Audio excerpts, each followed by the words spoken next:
We're going to hear from another young lady, Erica Vinson, a student from Warner Public Schools. Please welcome Erica Vinson.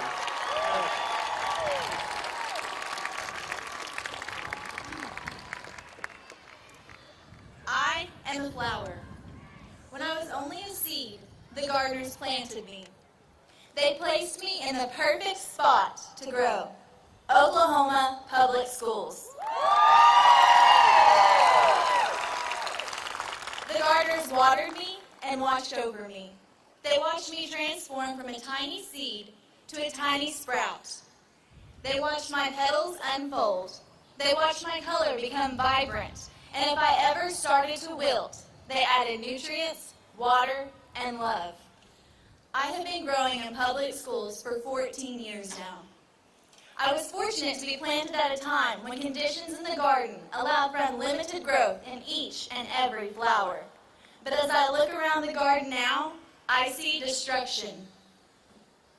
There are more flowers, seeds, and sprouts now, about 678,000, but fewer gardeners.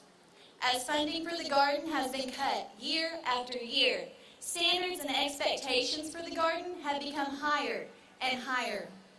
To a flower in the garden, it seems like all of our time and the money is spent on testing us.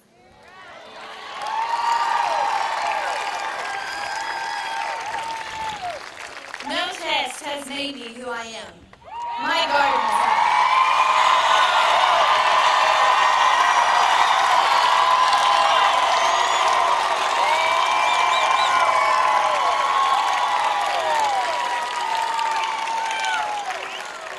My gardeners have. My gardeners are my third grade teacher, who showed me how to use my reading talents to bring joy to others, and my 8th grade writing teacher, who tore apart my literary works and helped me put them back together in a beautiful way, and my chemistry teacher, who taught us flowers not only about the elements in the periodic table, but also about life.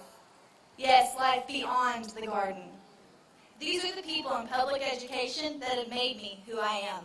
Not, absolutely not, the end of instruction tests.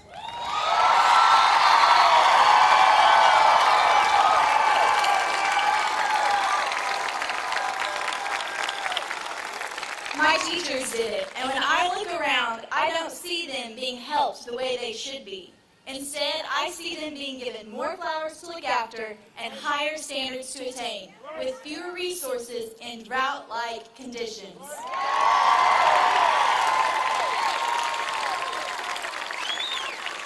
I may be a flower ready to be transplanted to a new garden called college, but this doesn't ease my worry for the future of public education, because I know someone who is just a tiny seed in the garden.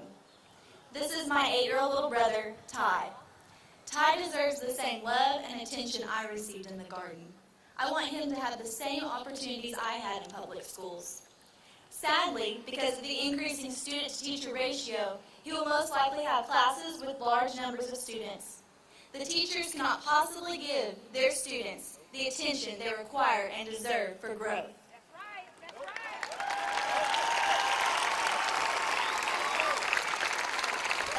Issue I see in public schools right now is that each and every seed, flower, and sprout is looked at as being identical. Not educators want teachers to teach each student using the exact same methods. What they don't realize is that each one is different and unique and requires a different type of care.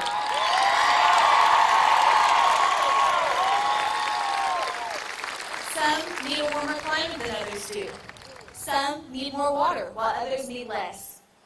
They may not all get there the same way, but each and every seed is capable of becoming a beautiful, strong flower.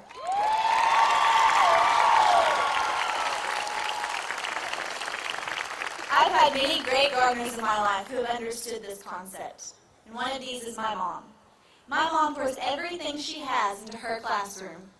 She focuses on the needs of each student and teaches them in a way that will benefit them the most. But this becomes increasingly difficult as she stresses over Common Core, teacher evaluations, and rigorous testing.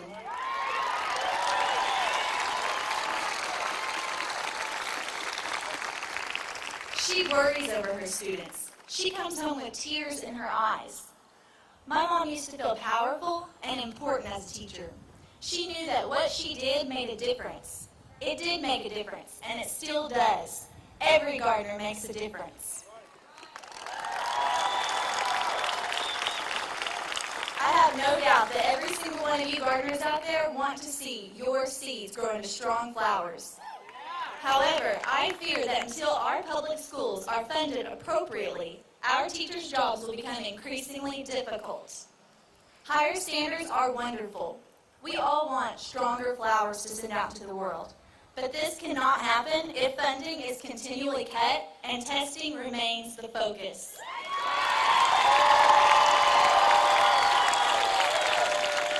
The garden is producing stressed flowers at all stages of growth, but especially in our third graders.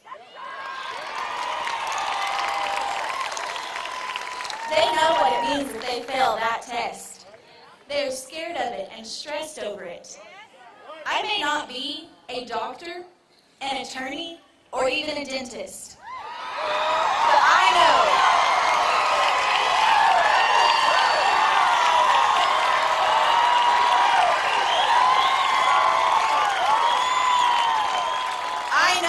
that stressed flowers wilt.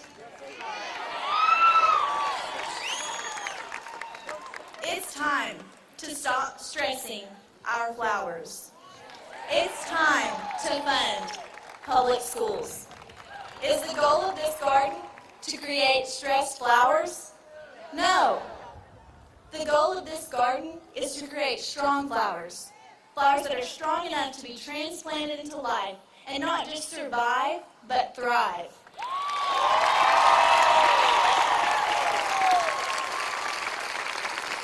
I want to personally thank every teacher, administrator, and all other school personnel for being a gardener. And I want to thank you for being here today to fight to keep Oklahoma's flowers from wilting. God bless you all. Thank you.